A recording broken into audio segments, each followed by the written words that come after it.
حضور اکرم صلی اللہ علیہ وآلہ وسلم کا ارشاد ہے، تمام اعمال کا دار و مدار نیت پر ہے، اور ہر عمل کا نتیجہ ہر انسان کو اس کی نیت کے مطابق ہی ملے گا۔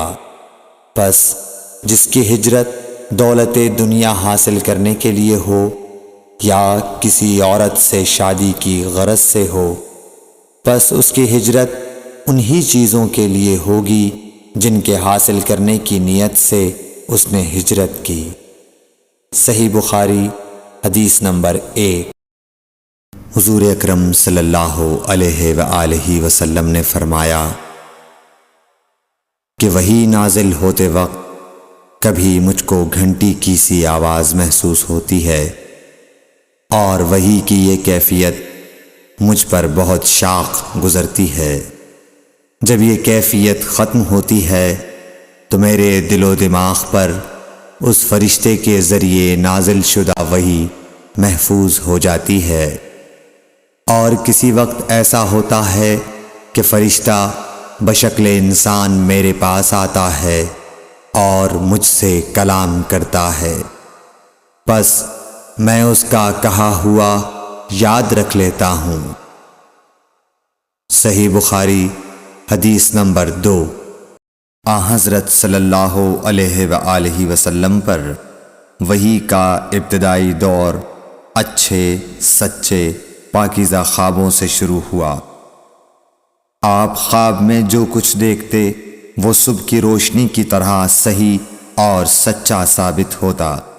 پھر من جانب قدرت آپ تنہائی پسند ہو گئے، اور آپ نے غار حرا میں خلوت نشینی اختیار فرمائی، اور کئی دن اور رات وہاں مسلسل عبادت اور یاد الہی و ذکر میں مشغول رہنے لگے۔ جب تک گھر آنے کو دل نہ چاہتا توشہ ہمراہ لیے ہوئے وہاں رہتے۔ توشہ ختم ہونے پر ہی اہلیہ محترمہ حضرت خدیجہ رضی اللہ تعالی عنہا کے پاس تشریف لاتے، اور کچھ توشہ ہمراہ لے کر پھر وہاں جا کر خلوت گزین ہو جاتے۔ یہی طریقہ جاری رہا یہاں تک کہ آپ پر حق منکشف ہو گیا، اور آپ غار حرا ہی میں قیام پذیر تھے کہ اچانک حضرت جبرائیل علیہ السلام آپ کے پاس حاضر ہوئے اور کہنے لگے کہ اے محمد پڑھو۔ آپ فرماتے ہیں کہ میں نے کہا کہ میں پڑھنا نہیں جانتا۔ آپ صلی اللہ علیہ وسلم فرماتے ہیں کہ فرشتے نے مجھے پکڑ کر اتنے زور سے بھینچا کہ میری طاقت جواب دے گئی، پھر مجھے چھوڑ کر کہا پڑھو۔ میں نے پھر وہی جواب دیا کہ میں پڑھا ہوا نہیں ہوں۔ اس فرشتے نے مجھ کو نہایت ہی زور سے بھینچا کہ مجھ کو سخت تکلیف محسوس ہوئی، پھر اس نے کہا کہ پڑھ۔ میں نے کہا میں پڑھا ہوا نہیں ہوں۔ فرشتے نے تیسری بار مجھ کو پکڑا اور تیسری مرتبہ پھر مجھ کو بھینچا، پھر مجھے چھوڑ دیا اور کہنے لگا کہ پڑھو اپنے رب کے نام کی مدد سے جس نے پیدا کیا اور انسان کو خون کی پھٹکی سے بنایا۔ پڑھو اور آپ کا رب بہت ہی مہربانیاں کرنے والا ہے۔ پس یہی آیتیں آپ حضرت جبرائیل علیہ السلام سے سن کر اس حال میں غار حرا سے واپس ہوئے کہ آپ کا دل اس انوکھے واقعے سے کانپ رہا تھا۔ آپ حضرت خدیجہ کے ہاں تشریف لائے اور فرمایا کہ مجھے کمبل اوڑھا دو، مجھے کمبل اوڑھا دو۔ لوگوں نے آپ کو کمبل اوڑھا دیا۔ جب آپ کا ڈر جاتا رہا تو آپ نے اپنی زوجہ محترمہ حضرت خدیجہ رضی اللہ تعالی عنہا کو تفصیل کے ساتھ یہ واقعہ سنایا، اور فرمانے لگے کہ مجھ کو اب اپنی جان کا خوف ہو گیا ہے۔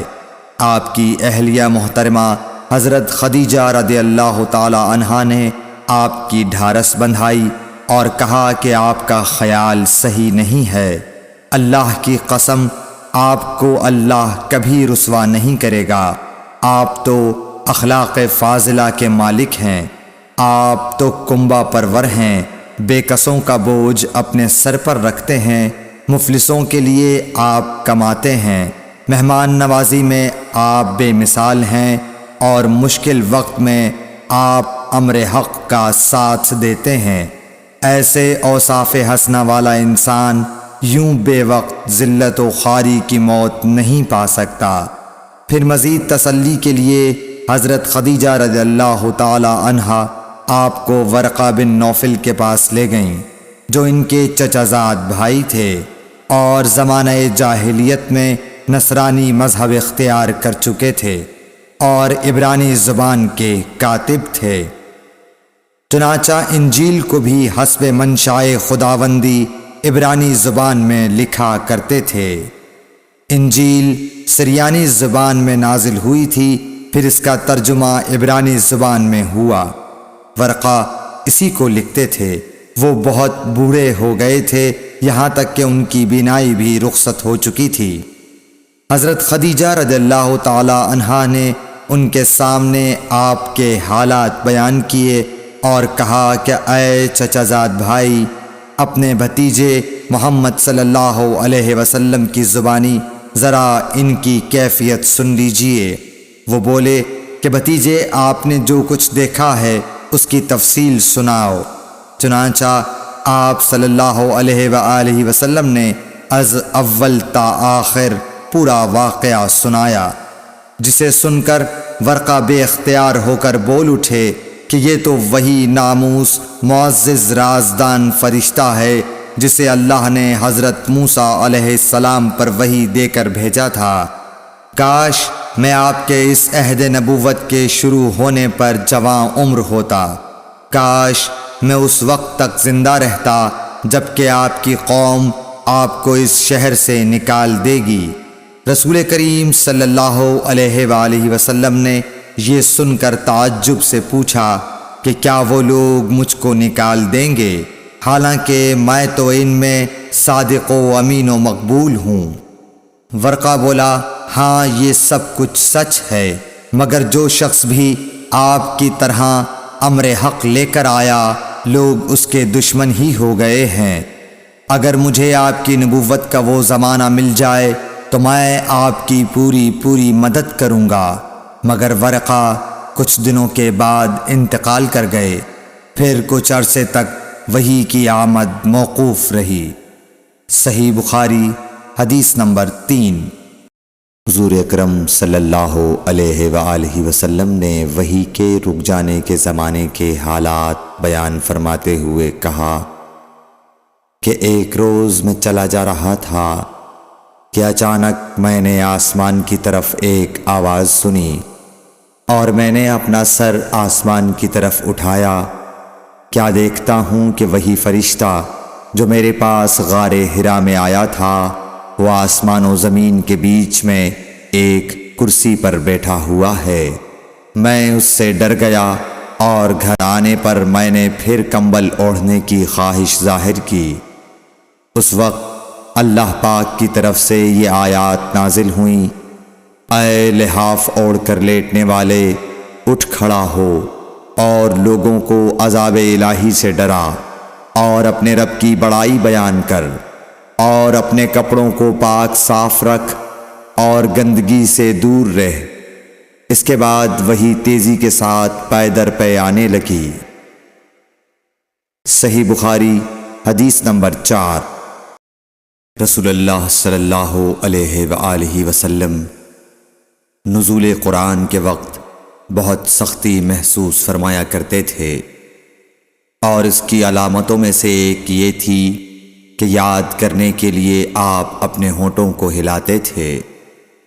ابن عباس رضی اللہ تعالیٰ عنہ نے کہا، میں اپنے ہونٹوں کو ہلاتا ہوں جس طرح آپ ہلاتے تھے۔ سعید کہتے ہیں، میں بھی اپنے ہونٹ ہلاتا ہوں جس طرح ابن عباس رضی اللہ تعالیٰ عنہ کو میں نے ہلاتے دیکھا۔ پھر انہوں نے اپنے ہونٹ ہلائے۔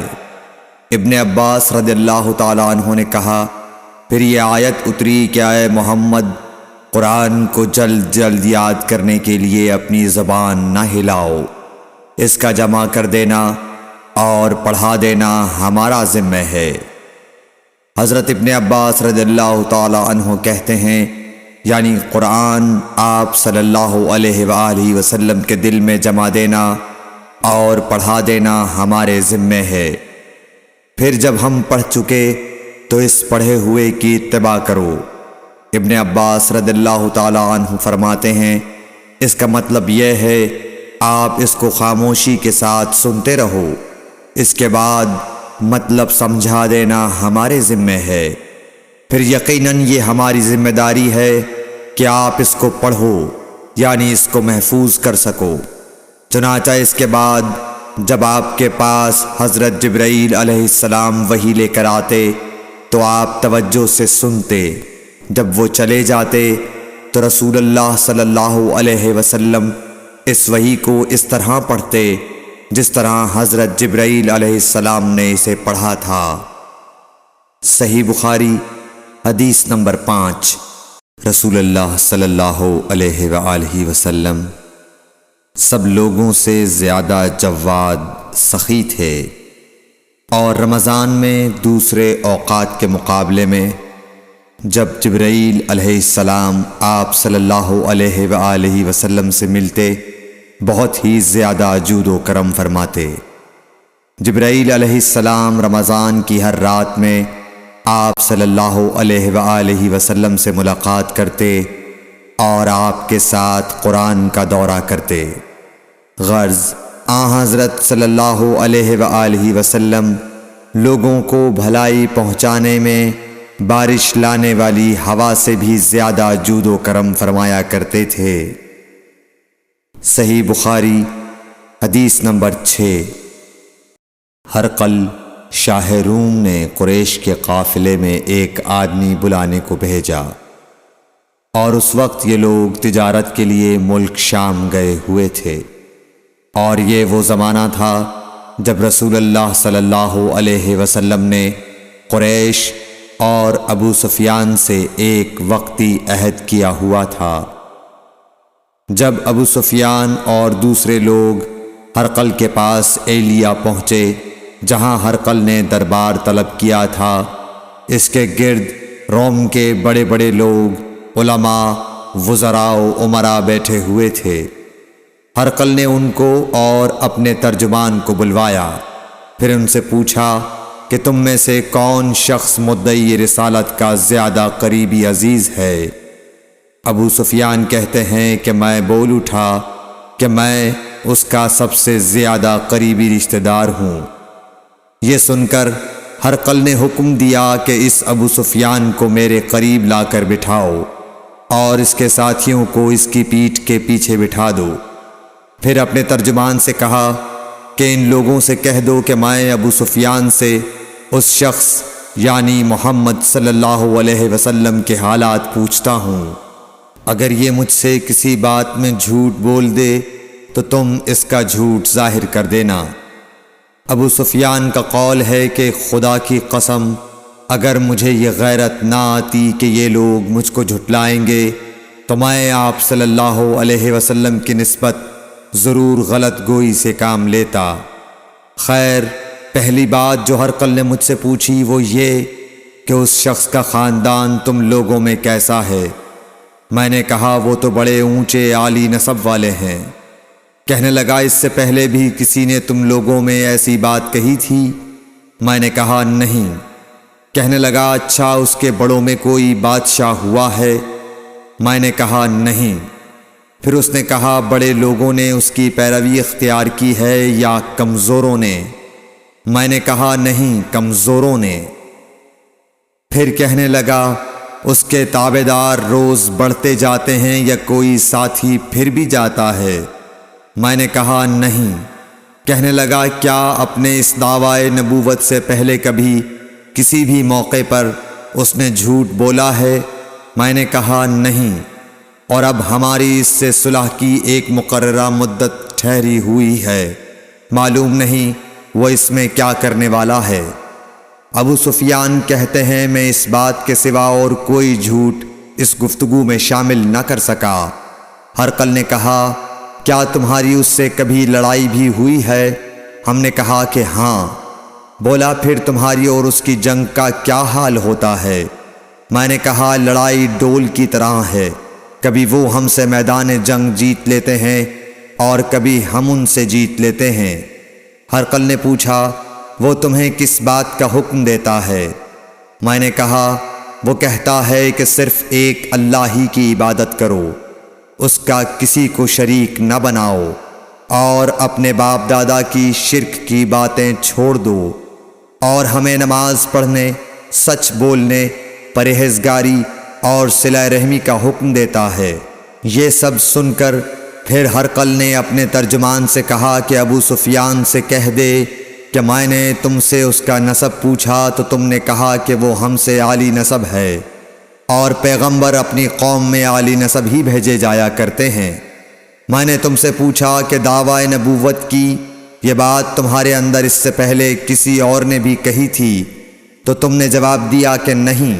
تب میں نے اپنے دل میں کہا کہ اگر یہ بات اس سے پہلے کسی اور نے کہی ہوتی تو میں سمجھتا کہ اس شخص نے بھی اسی بات کی تقلید کی ہے جو پہلے کہی جا چکی ہے۔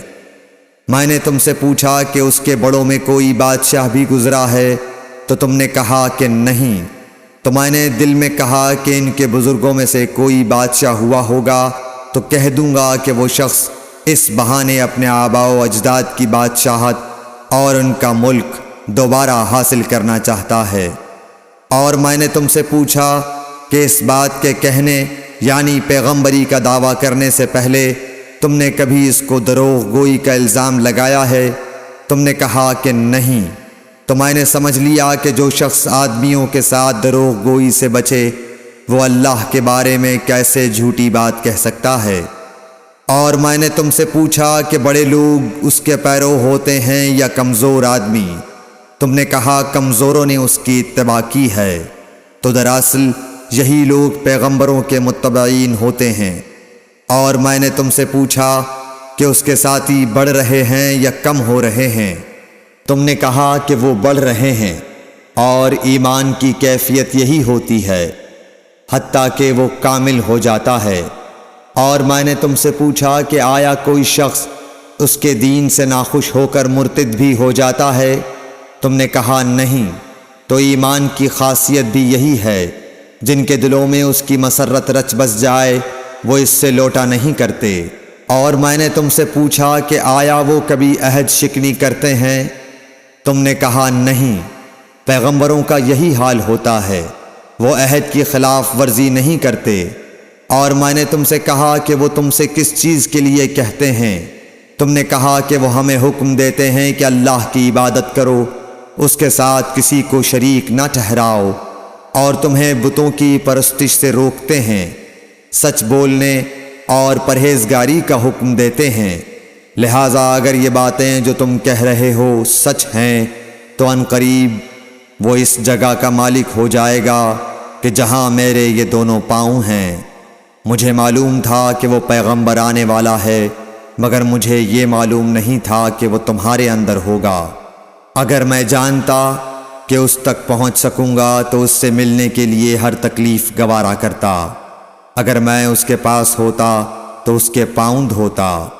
ہرقل نے رسول اللہ صلی اللہ علیہ وسلم کا وہ خط منگایا جو آپ نے وحیہ کلبی رضی اللہ تعالیٰ عنہ کے ذریعے حاکم بصرہ کے پاس بھیجا تھا، اور اس نے وہ ہرقل کے پاس بھیج دیا تھا۔ پھر اس کو پڑھا تو اس میں لکھا تھا، اللہ کے نام کے ساتھ جو نہایت مہربان اور رحم والا ہے۔ اللہ کے بندے اور اس کے پیغمبر محمد صلی اللہ علیہ وسلم کی طرف سے یہ خط ہے شاہ روم کے لیے۔ اس شخص پر سلام ہو جو ہدایت کی پیروی کرے۔ اس کے بعد میں آپ کے سامنے دعوت اسلام پیش کرتا ہوں۔ اگر آپ اسلام لے آئیں گے تو دین و دنیا میں سلامتی نصیب ہوگی، اللہ آپ کو دوہرا ثواب دے گا، اور اگر آپ میری دعوت سے روگردانی کریں گے تو آپ کی رعایا کا گناہ بھی آپ ہی پر ہوگا۔ اور اے اہل کتاب، ایک ایسی بات پر آ جاؤ جو ہمارے اور تمہارے درمیان یکساں ہے، وہ یہ کہ ہم اللہ کے سوا کسی کی عبادت نہ کریں اور کسی کو اس کا شریک نہ ٹھہرائیں۔ اور نہ ہم میں سے کوئی کسی کو خدا کے سوا اپنا رب بنائے۔